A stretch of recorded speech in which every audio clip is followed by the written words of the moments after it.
Get on the ground. Hands behind your back.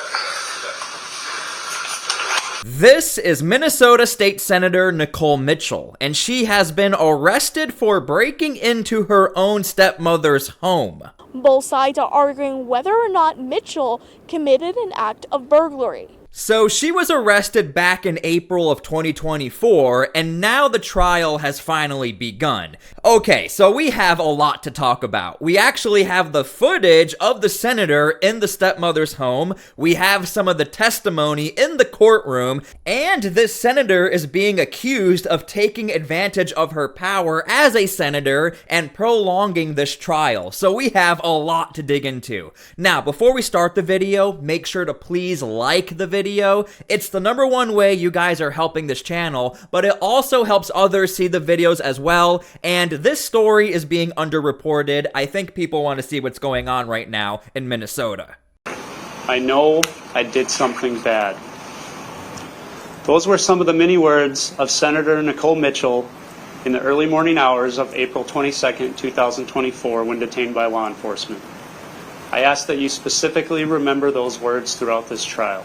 Okay, before we dig into the trial, let's start from the very beginning. On April 22nd, 2024, a 911 call was made in the city of Detroit Lakes, and police responded to a home at 4:45 a.m. Who is this to you? Pardon? Who is this to you? She's my stepdaughter. Stepdaughter. She's also a Minnesota senator. She lives in the Twin Cities. She's a senator? Yeah. Yeah, was. Was or is currently? She is, I meant after this. Okay, so we are about to watch the actual footage of finding the senator in the stepmother's home. I just wanted to give you guys the full context of how serious the situation is, but at the same time, the police officers are scratching their head like, why is a senator breaking into her own stepmother's home? What's up for? Where to? The other officers downstairs were trying to see if you carved it off. Here, watch out. Where'd you at? Here, upstairs. Police department!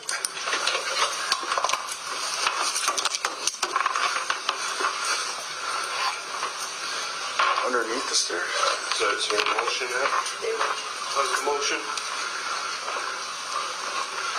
Is there a way to get underneath the stairs?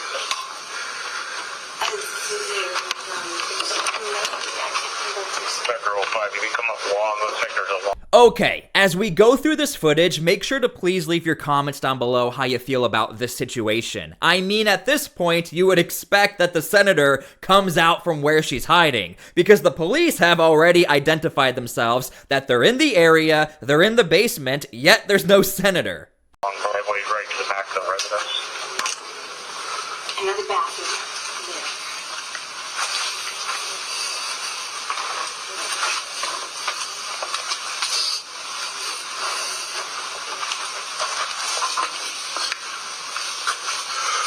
Get on the ground. Hands behind your back. There's one back to the temple. About 451.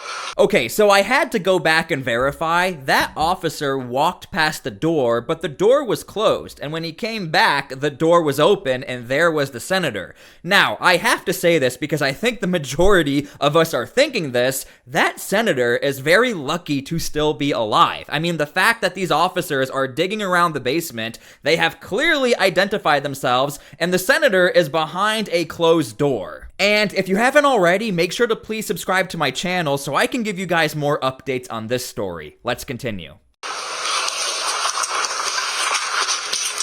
Carol? Yeah? It's Nicole. It's Nicole? Oh, no, no. I was just trying to get a hold of my dad's things because he wouldn't talk to me anymore. She also stole documents out of the house. She's my stepdaughter. I didn't steal any documents. How did I steal documents? Cool, what's your last name? Mitchell. You had your aunt Nancy do it. 30 back Route No one 1015. did anything. Was there Nicole Mitchell in house? Check it. Okay, so this is a very crucial moment in the tape, and you'll see why it matters when we get to the trial. Nicole Mitchell, Senator Nicole Mitchell, she broke into her stepmother's home because she was trying to find the ashes of her father. Now, you can hear in the background the mother verifies this is Nicole, as she says. However, the mother was saying she's trying to steal documents. No one stole anything here, Carol. I don't have anything on me. If you want to talk to her. Not tonight. Got anything on you? No. I have a flashlight. That's it. Okay. Go ahead. Oh, transitioning right here for 10:15. 10:04 or 10:15. Back you can clear 10:33. I just want to remind everyone, this is literally an elected official dressed up as a robber. And by the way, after this arrest, she continued to just be a state senator as if nothing happened. Benefits to remaining a senator are considerable. Senator Mitchell is an employee of the state with a salary, health insurance, and assigned staff to help her with her work. And even more so, she has been able to use her position as a senator to delay her trial for months. That's right. If you live in Minnesota, your taxpayer money was still going to the salary of this elected official, even though this body cam footage was out there. It just wasn't accessible to the public at the time until now. Got severe Alzheimer, and there were just a couple things in my dad's I wanted to come get. Because when everyone tried to help her right after the funeral, she's trying to get money. She kept, I can show you my bank account. Well, let's go upstairs. Have extensive resources.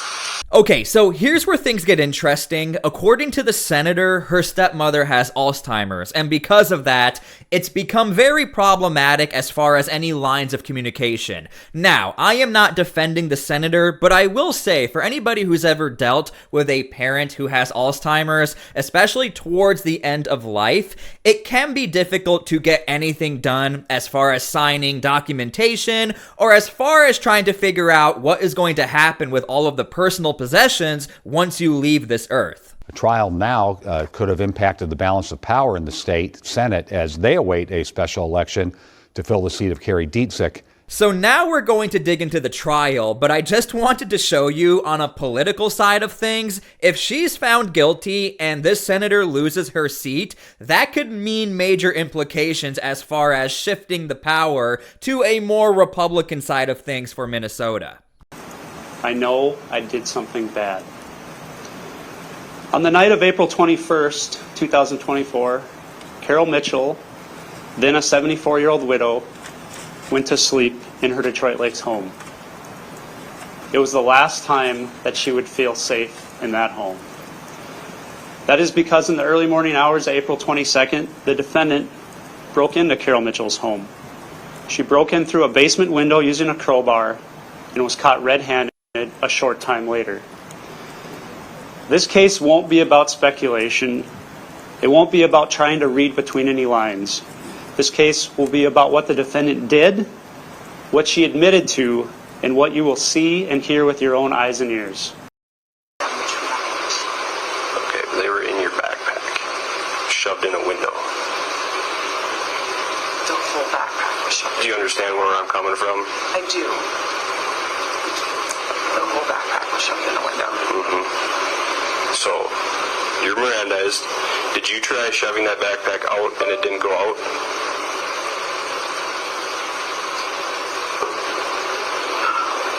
I want to answer your questions. You don't have to, like, you understood your rights, so.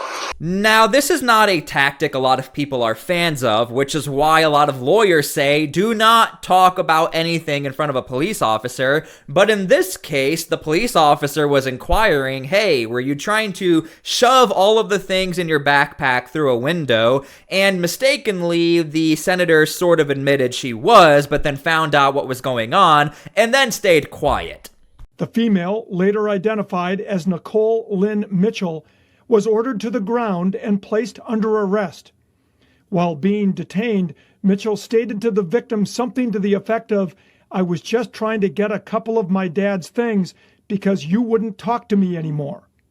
The complaint says Mitchell told police she had just gotten into the house and commented, "Clearly, I'm not good at this." Look, I know you're watching this and you're saying the senator is literally admitting what she's doing here, but I want to remind everyone, when it comes to the American judicial system, we have seen in the past evidence that's so black and white it doesn't matter. So you have to make sure your evidence is at a first grade reading level that the jury can identify this is good, this is bad, which is why the prosecution is laying it all out. She's dressed up in all black. She had a crowbar. She snuck in through a window. She said in the own police report, "I am not good at this." Now, after entering through that basement window, the defendant moved through various rooms in the home. However, despite her stealth-like efforts, she still woke up Carol Mitchell. Ms. Mitchell will explain to you that the defendant was actually laying right next to her bed when she, Carol Mitchell, got out of bed and accidentally stepped on the defendant. After she was stepped on, the defendant fled the room, went into the basement. Ms. Carol Mitchell immediately calls 911, and members of the Detroit Lakes Police Department are there within minutes. You will hear from those officers who responded to the scene, Officer Joe Sternhagen and Officer Ethan Wolthe. Perhaps more importantly, you will see firsthand their body-worn camera footage. Now, here's where things get interesting. You have to remember this happened back in April of 2024, and of course the arrest report came out that a senator was arrested. However, what you're hearing in court is a totally different response from what the senator had to say when the public was asking, "Hey, what's going on here?" Remember, this clip and message you're about to see, this happened back in 2024 as a direct response to let the public know what's going on. Now, the criminal complaint also says Mitchell left her home in Woodbury at 1 a.m. Monday morning to make the more than 3-hour drive to Detroit Lakes. Mitchell did not enter a plea in court today. That will likely happen at a hearing June 10th. Meanwhile, Senator Mitchell posted a message on Facebook this afternoon. She says a family member suffers from, quote, Alzheimer's and associated paranoia. Mitchell says she, quote, learned of medical information which caused me grave concern and prompted me to check on that family member. So this seems to be a little conflicting, or at the very least a little vague. The senator came out with a statement and made it seem like I was doing a wellness check. I was just making sure everything was okay. My stepmother has Alzheimer's. Meanwhile, in court, this senator apparently was laying down next to the stepmother on the ground, and then, as you know, she ran down to the basement and was caught by the police officers. Grave concern and prompted me to check on that family member. However, this criminal complaint does not mention Mitchell saying any of those things to police at the time of her arrest. Carol Mitchell and Nicole Mitchell had been at odds before. But for Carol Mitchell to do something that kept Nicole Mitchell from saying a final goodbye to her dad, that meant that Carol Mitchell was really struggling with something. Okay, so that was the senator's lawyer. It looks like they're taking the approach of the moral aspect of this, or the emotional aspect of this.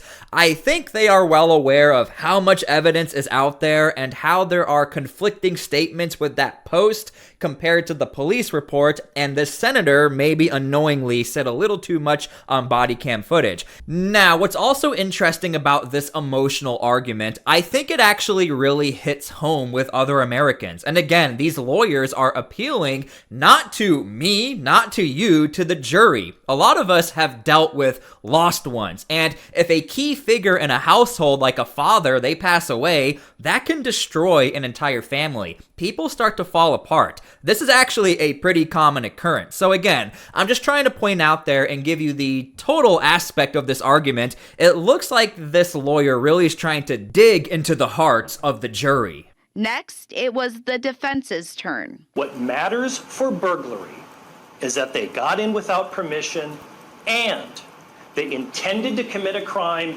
inside the building.